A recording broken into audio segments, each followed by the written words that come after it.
Ah, a game that I've been so excited to play. I spent $70 on it and got a CD and a controller I lost from all this excitement. Where did it go? Well, now it's $10 less and it doesn't even come with a manual. Ah, video games, the pastime for a lot of us lonely people. So, video games. They've been hated by the mainstream for so many years, and now with it being more socially acceptable, it's prone to its own controversies. Yeah, games have lost their luster, and this could really boil down to a lot of things. The price is skyrocketing out of control because budgets are too ridiculous. Yeah, this was my genuine reaction to realizing Cyberpunk 2077 cost way more to make than Mufasa. So, with all the issues surrounding business practices, you'd think would just stop at prices. But, well, hey, we would both be wrong on that one. See, there's no just one thing that's making games dull or boring anymore, so I thought I'd go over some of the key points to really drive it home that video game companies really need to cut out all the extra garbage and just give us games like we used to get. First on the chopping block is, oh my god, I paid money for this. Yeah, to start off, open betas. This was one that I couldn't figure out which one I wanted to do, and then, well, it got canceled, so this was perfect for me. Open betas used to be a thing for people in the games industry who were either good coders or would just be playtesters and look out for certain things, testing the limits of the game, making sure it wasn't broken. Well, you know, hey, I wanted to make sure my degree was worth it somehow. But usually, playtesting is either up to those who can code, or I guess now potential players. So, Multiverses was a game that had an open beta that I actually supported when it came out and I had the money. It was a great concept, since Smash Brothers had ended and it seemed like there was a gap between the fighting game industry. There were only a few people who had enough IP to actually do this, Nickelodeon being one of them, with their own Smash Brothers type clone, and Warner Brothers following suit shortly after that. Now, we can chalk this all up to Warner Brothers being a bad company and their poor decisions leading them up to this getting canceled. It really does depend, though, because there's valid argument to support both sides. Let's start with the developers, though. I think the developers were really passionate, and they actually gave us a good product in the beta. It showed promise. After all, the fighting game community supported it so much that it was at that year's EVO. And I'm going to be showing a lot of clips from the fighting game community because they support a lot of these games. Still, to this day, there is advertisement and money to be had in seeing people test the limits of human ability with this stuff. If the DLC will be up for purchase after Multiverses is gone, I don't know if you just get what you paid for, and that's it, and then they cut the live service, only making it local. I don't know if they'll remove it from the shop, they probably will. This, though, just didn't appeal to gamers, because, honestly, like Smash Brothers and Tekken, or literally any other fighting game in their respective communities, it was just DLC, you bought the DLC pack, and that was it. It wasn't a live subscription service game, which, again, they had enough IP to have this go on for, oh my gosh, years, but they just didn't have the manpower, it seems. In the beta, we got tons of characters, and over time, it slowly died out because when the game actually released, not only did they make the characters feel worse and floaty, and above all, they just kind of removed the fact that we would get a character like once every month or every other month. Would have kept the game alive long enough. That's like the one thing that people love the most, is the characters. And you had IP that could have really touched the heart of people in those competitive niches. Now, why do I say competitive niches? Well, in the open beta, it was a lot more fast-paced, which was really good for the competitive scene, but then after the beta concluded, they literally took out the one thing keeping the game alive, which was the competitive fandom. Now, do I flat out blame the game developers for their terrible actions of the company? I'm not sure. Maybe Warner Brothers behind the scene told them that they need to make this for everyone, or something like that. I'm not sure. Listen, this is the same company, though, that denied us a Wile E. Coyote movie and a Batman Beyond movie in the same vein of Into the Spider-Verse. And instead, we got a Harley... Yeah, look, I've done some deplorable things in my life, and even though I choose not to date anymore, I would still consider this a complete sinful act against God. Oh! Forget the fandom. I don't know who their board of directors is, but clearly, they've taken a few notes from this guy. Now that I've killed my sponsors, let's talk more about the other game with a battle pass, the big one, Fortnite, where it takes a style of Hunger Games and multiplies it by 100 and then gives you military-grade weapons. Seems pretty simple on paper until you realize that it's been crossed over with pretty much everything from here to Kingdom Come. Now, with that being said, what I really think killed Fortnite for me was the original CEO, Tim Sweeney, left, and I really felt it in the gameplay. Not only did he leave to pursue his own passions, which is wonderful, the problem is that the guy who he picked for his successor really didn't pick up the slack. There was not much innovation, everything was repetitive, and to be completely honest, as much as it was very apparent to me that Disney jumping in on this hype train was just for an immediate cash grab, I just don't buy it. It's not great.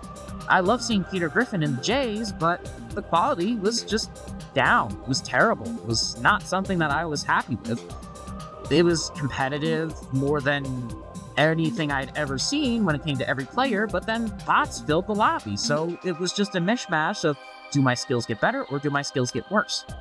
Back in early chapters, the game was fun. People were still learning mechanics, there was a decent skill gap, and you learned the game as you went along. Now, having bots fill the lobbies, it really diminishes any kind of skills and growth, because one minute you can be against a bot that really doesn't have any skill, and then next thing you know, you're handicapped. Finally, a disability that's right for me. Modern Fortnite. Speaking of modern Fortnite, how is it? It ran better on my PlayStation 4 than it did on my PlayStation 5. Look, it's not optimized for the bare minimum Wi-Fi, which is 300 megabits per second, at least for me, because I don't get 1 gig internet speed because, I'm on Section 8, man. I gotta cut corners where I can, so I get the bare minimum. It's not optimized, though, for lower-end Wi-Fi. It's just kind of atrocious to me. I've played a lot of games that just weren't great on Wi-Fi, but Fortnite has become literally the contender for probably the worst one. Jumping in and out of frame, backing in and out, the lag is ridiculous, and in all honesty, it just makes me want to play the games that don't need Wi-Fi. You can't optimize the game for newer hardware and routers that, only 300 megabits per second. That's like the bare minimum. Like I said, I'm on Section 8. What do you think I'm doing on YouTube? Giving this company my life essence, the Battle Pass system is atrocious and should never have been invented. I'm sorry. Games should not be a live service. Also, paying all the time for a Battle Pass, God forbid a subscription that, in all honesty, does not deserve to be here. At the very least, it should be mitigated. Because I'm sick and tired of it. I don't pay for games that that require me to be there 24/7. I don't constantly do the missions, I don't care for them. I used to care, but it's gotten so far out of hand with all the challenges and all the side quests and anything to do just in the game while you're being completely shot at. I don't really care that Godzilla has the fresh J's on. It doesn't mean anything to me because I'm not going to crank 90s all day because I'm tired of pissing away money on a thing I don't care about. I want to win. How can I do that, though? I love gambling. Yeah, I'm gonna make this really short. I can't believe this legally had to go to a court system because us gamers didn't have much of a voice and so many people complained about it because gambling to minors is obviously illegal. The fact that they got away with this too and still had the license for Star Wars afterwards, I don't know how this didn't breach any kind of contract. Speaking of things that I will never know of... Where's all my storage? Yeah, another thing that's absolutely insane in the modern age of gaming is that every game has over 100 gigs usually. If it's not a smaller title or a remake or something crazy, if it's a modern AAA game, you're gonna have a crap ton of storage on your console, which is absolutely ridiculous. Speaking of games that don't really have much storage to their name, my game's 99 cents. It's linked in my channel, and on top of that, I really want to just outsell Sonic Boom just to say I did it. So please, support me. It's for Windows. It doesn't take much to run it. It was optimized for 1660 Ti. I just want to do it because it's funny. But if I actually do outsell Sonic Boom, which had over 600,000 copies, I guarantee you I will put that money towards my own game studio. Thank you so much for your love and support. In any case, the fact that I can fit 10 games on my PlayStation 5, but I tried to preserve as many Xbox 360 games as possible that were about the price of $1, really tells you everything you need to know about the current state of gaming. It's like an abusive ex, you just come back for more. Don't worry, my pockets are lined with money! Literally throw a stone at a wall of gaming companies though, and I guarantee you they have some kind of subscription. Ubisoft, Microsoft, PlayStation, Nintendo, so on. So these companies will either have games up there, charge for an online service, or something to just nickel and dime you, and unfortunately, they don't treat you to dinner before showing you a good time. What do you mean they're not bringing flowers to the date? Not to say that all services are bad, actually Microsoft is quite the contrary. Making sure you have access to literally every single game day one on Xbox Game Pass, there's no barrier there. Considering the price of video games, they're becoming more and more of the obvious choice for a subscription service. More than anything else, though, the physical media part is kind of being killed off by these gaming corporations. Again, this is a compromise model. It's not my preferred, but I gotta give props to Microsoft. I actually think they did a good thing here. Now, I can't say the same for PlayStation. They could have just copied them, and what is Nintendo doing over in the corner? Yeah, okay, look, PlayStation and Nintendo really don't exactly have the best online services. Nintendo's gotten over on everyone because, let's face it, over the years, the Wii U and 3DS was free, so we didn't really complain about it. It's like I'm holding a dead child. Sadly, the next thing I'm going to talk about, though, gets a little close to home, because the online games we used to play back in the day, say Mario Kart DS or Wii, were both online, and unfortunately, Nintendo shut down the servers once the console wasn't popular enough anymore amongst gamers, or at the very least, their newer hardware came out. Same could be said for a lot of game servers, including Microsoft, though they saved a lot of them, if I'm not mistaken. Again, I'm not as big of a Microsoft fanboy, but there were so many heartfelt moments of people playing Halo 3, though, on their Xbox 360s, and as someone who never actually played Halo, I could hear the pain in their voices, realizing that their childhoods were beaten to death until nothing was left. You should have been like the Switch! The fact that there's no company to really save servers, this way other people can actually pay for a service that they really want. Say $100 a month as a premium, or maybe even $50 just to cut the costs of server expenses, and just put the games with the online factor in there, and bada boom bada bing. The Nintendo community is kept up with Mario Kart Wii and DS online, and Pretendo is a new thing for the Wii U that I absolutely love and would love to be a part of that community, or make a video on it someday. The fact that the communities are saving these games and companies aren't is actually kind of sad. Which leads me to the next topic, is when you physically buy a game, you have it, but if you pay for the service, well, if the service ends, you lose it, or at the very least, it could end up like a situation like PlayStation had, where the licensing just was off for National Geographic, and these pieces of media were literally pulled from people's consoles. No joke, this was an actual thing that happened. People spent money on this and did not get refunds, so in their terms of service, they legally stole from you, which was absolutely insane. Why people pirate and emulate things is getting more and more obvious, because we want to give you our money, but we also want a product for it. I feel like I'd get more reliable product from a bag of Lay's potato chips. I hate getting free air. I want to know I'm buying a quality product. Look, I don't condone piracy of, modern games or any kind of indie game or a game that's not on the market, right? If you can go out and buy it, actually buy the game. I'm sorry. It's just one of those things where there's ethics behind this. But a lot of games end up in legal limbo, say Flintstones on NES, and it was such a limited run that it's actually mitigated to being one of the most expensive games on the NES. Same thing with Nintendo World Championship. I mean, that game was super limited, and even the reproduction part can cost you a lot of money. As much as storage is an issue and piracy is an issue, actually playing these games, what happens when you get them sometimes? If you ever want to get high, Yeah, and I do. you just choose Knuckles and you jump, bang, and then pause it. And then you go out and you can keep doing it forever. You can just keep doing it forever. Yeah, supposedly there are people out there that have beaten this game in 1 hour because of this glitch. You just keep going.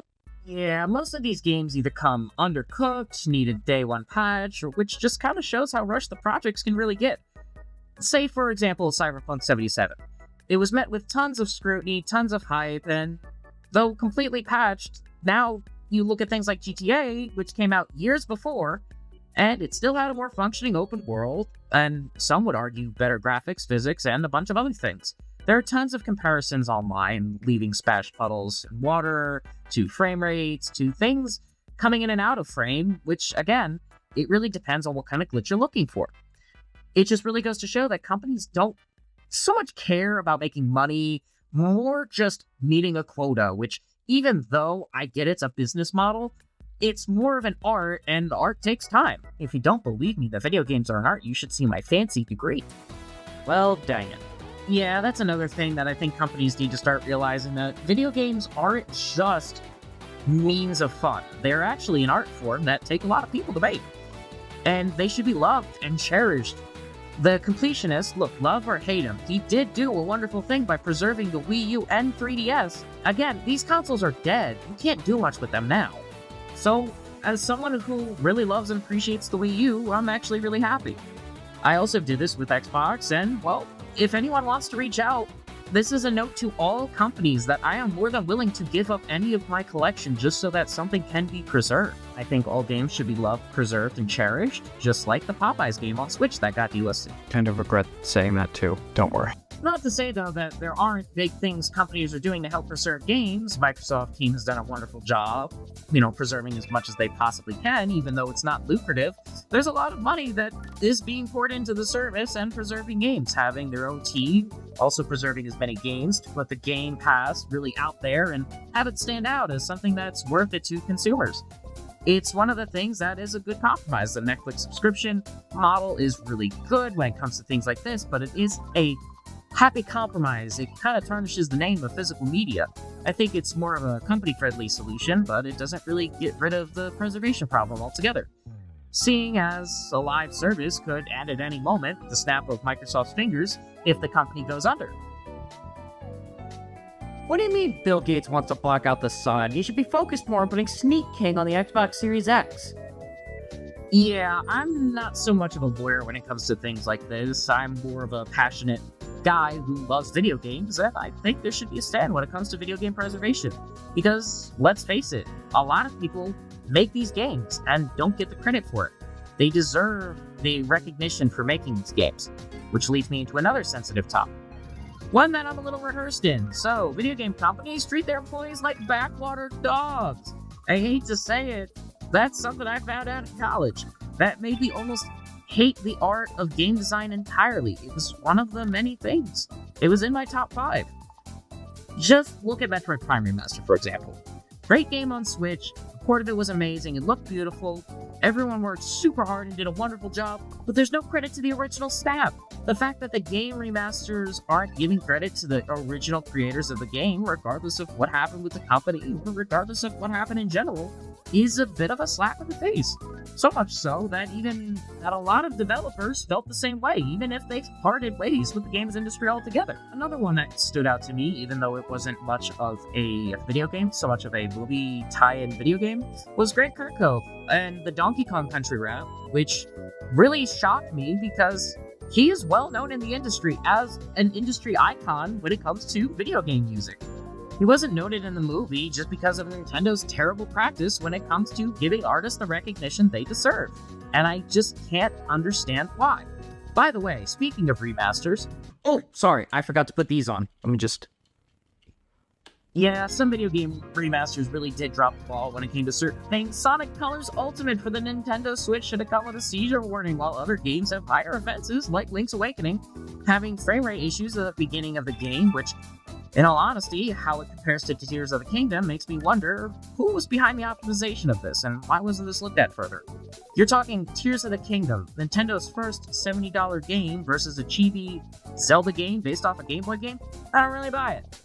Even other remasters, like Battle for Bikini Bottom, seem to be washed out in color. Don't get me wrong, I know that in the terms of remasters, this was actually a good one. I'm just saying I prefer the art style and color palette of the original.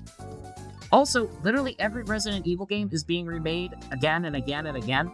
Again, why is Resident Evil 4, that was ported from I don't know where to, let's just say, the PlayStation 3 to PlayStation 4 to PlayStation 5? It makes no sense. Why is this game getting so many remasters? Oversaturate the market. Because if I want to ever review the Resident Evil franchise, which I would love to do bigger deep dive reviews, it kind of puts a slap in the face to people who actually play the game at launch, and an even bigger slap in the face to the people who bought the remaster only for it to get remastered later. It would just be easier to have game compilation titles where they give you the older games in one big package, or at the very least would incorporate the older versions of that game in it. I got an example in my head, always when this topic comes up, being Metroid Zero Mission. At the end, you would get the original Metroid. Do I think this should always be the case? Yeah, kinda. Video game preservation is important after all, and I think it's a great way to reflect on the past while embracing the future. That companies kinda don't do anymore, and I don't know why. I can't remember the last time a company did something great when it comes to its preservation. Look, Sonic Generations, which was supposed to be a test to the character's legacy and an anniversary title, they removed one of the coolest parts, which was getting a Sega Genesis controller and being able to play Sonic 1 inside the anniversary title of Sonic Generations. It was a wonderful reward that they removed because, because let's face it, Sonic Origins came out and they removed a lot of stuff off Steam also. Thankfully, I still have them, such as the VR thing that they had. I don't think anything company needs to be said other than the fact that it's kind of awful that these companies are removing multiple streams of their income. Sorry, you can't tell me that Sonic 1, 2, and 3 being played in a VR 90s style room is any better than playing Sonic Origins on my newly shiny PlayStation 5. You can't compare it. One brings you back to a simpler time in a different way than the other does, and it's kind of ridiculous. Someone who really wants to have that escapism and go back to a nicer time can't do that anymore. Another thing that drives me nuts is why, if you buy it once, there's no way to just transfer it and keep it forever outside of the physical media. If you really want to transfer it to your next console, I feel like there should be a way to apply for it or something along those lines. So I'm really going to talk about this from the perspective of a Wii U owner and a overall Nintendo fan. Most GameCube games are really overpriced for what they are, say for Super Mario Sunshine, but that's part of a compilation that's already expensive in and of itself now. There hasn't been much of a way to play these games since their prices are astronomically high still. But when it comes to Wii U games on Switch, that was literally their first shot at lineups. I don't believe that this was the best practice because as a Wii U owner, this kind of hurt a little bit. Things like Xenoblade Chronicles X coming out in the later life of the Switch because it came out in the later life of the Wii U, I can get behind because, that's fine. But things like Donkey Kong Country Returns HD didn't really need to happen because we got that on the Switch, and in all honesty, that makes more sense to put that in a duology pack with Tropical Freeze, if I'm being completely honest.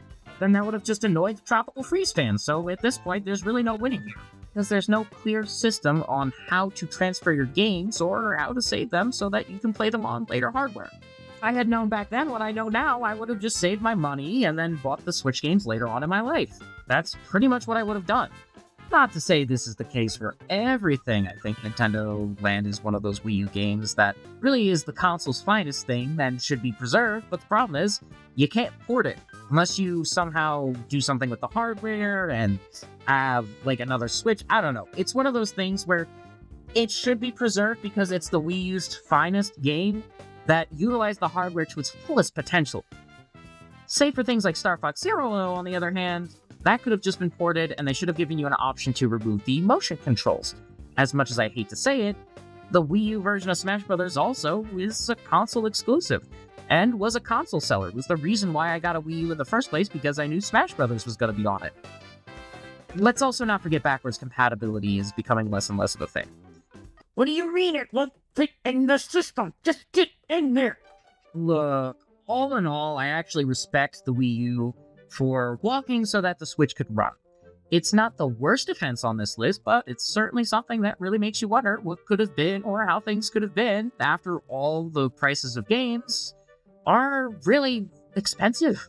Prices are going up now. $70 for a game, when back in the GameCube days, it would range from $30 to $40 because, live services are booming, physical media is slowly dying, and they're kind of killing their consumers slowly but surely because game collectors now have a very expensive hobby. It used to be something that was just fun and enjoyed by a select few. Now, this is my hypothetical solution for this, where if companies just make their own little website, where they sell the game for a little more than MSRP back then, but less than MSRP right now, they could still make a profit, make the consumer happy, preserve as many games as possible, and all in all, it would work on their older hardware if they have the older hardware. I think that there should be something along the lines that, companies can use to make a change for game preservation. Hey, thanks for watching the end of the episode. I just wanted to talk about this healthy protein bar, and it's called Keys or Kize, I don't really know. These are actually made with 6 ingredients for the peanut butter one and 8 ingredients for the chocolate chip cookie one. It is amazing that you can actually read the label on these, which again, it's very insane where it's just peanut butter, almond butter, honey, chocolate chips, cocoa butter, pea protein, egg whites, dates, and vanilla extract. And then for this one, it's peanut butter, honey, egg whites, chocolate chips, cocoa butter, cocoa powder, oats, and dates. It's healthy for you. I really try to promote health and fitness. And even though, this is a gaming channel, just because we're nerds doesn't mean we can't live a healthier life. And I really hope I can inspire people to go outside, take a walk, or, go to the gym. I think it's a wonderful thing in this world. This isn't scripted. Also, this is kind of just an end of the episode thing. I don't have an outro per se, and to be honest, I just find health and fitness to be a wonderful thing, and I hope I can spread that at the end of each of these episodes. With that in mind, love you guys dearly, thank you so much for watching, and have a wonderful day.